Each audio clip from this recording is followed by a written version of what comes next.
Olympijské hry se konaly k oslavě boha. V Olympii to bylo jednou za 4 roky k oslavě boha Dia. Antické olympijské hry byly nejvýznamnější z řeckých her. První hry, které se uskutečnily v Olympii, se odehrály v roce 776 před naším letopočtem. Už od 4. století závodili na olympijských hrách stále častěji profesionálové. Byli to příslušníci nižších vrstev, kteří závodili pouze v jedné disciplíně. Následně od 3. století už na olympijských hrách soutěžili také účastníci z neřeckých států, z Egypta, Sýrie či Malé Asie. Olympijské hry pravděpodobně trvaly většinou 5 až 6 dní.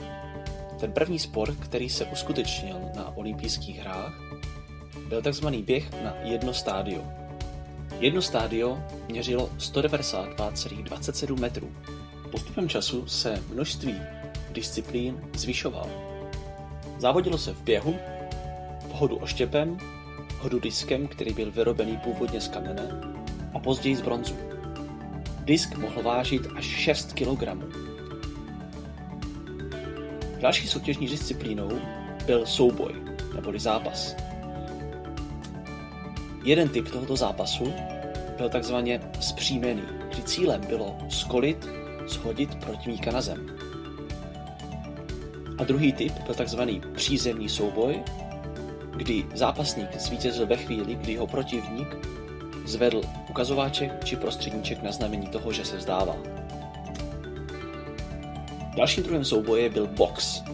Ten byl zavedený až na začátku 7. století a to, co nebylo povoleno, bylo především to, aby se soupeři neudeřili do pohlavních orgánů.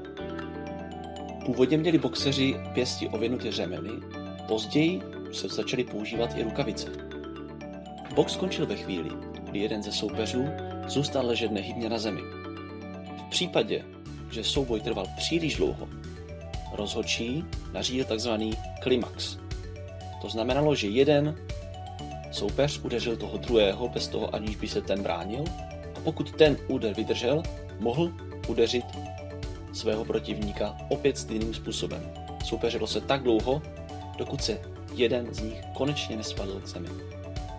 Skok do dálky probíhal dost odlišně než v současné době. Skokan měl v každé ruce závaží neboli činku, se kterou se rozbíhal a skákal do připravených pozic. Závodili také nazí, aby nedošlo k porušení pravidel a aby ukázali krásu svých atletických těl. Každý vítěz byl oceněný věncem z olivového listí.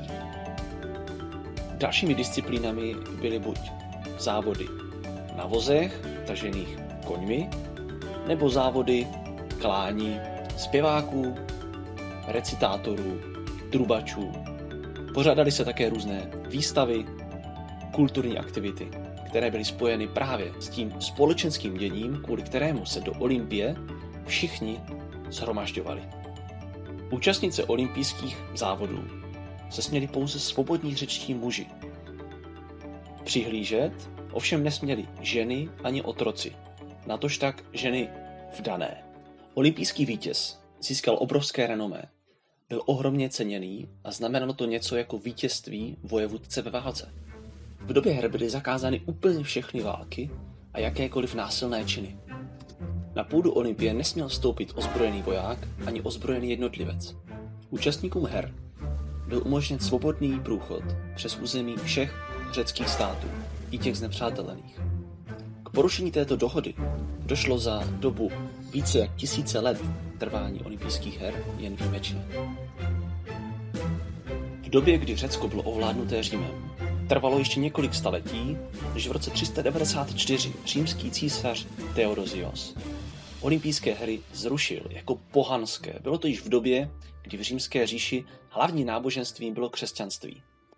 Byly ovšem obnoveny na konci 19. století Pierrem Coubertinem v Řecku jako letní hry, následně od první čtvrtiny 20. století také jako olympijské hry zimní.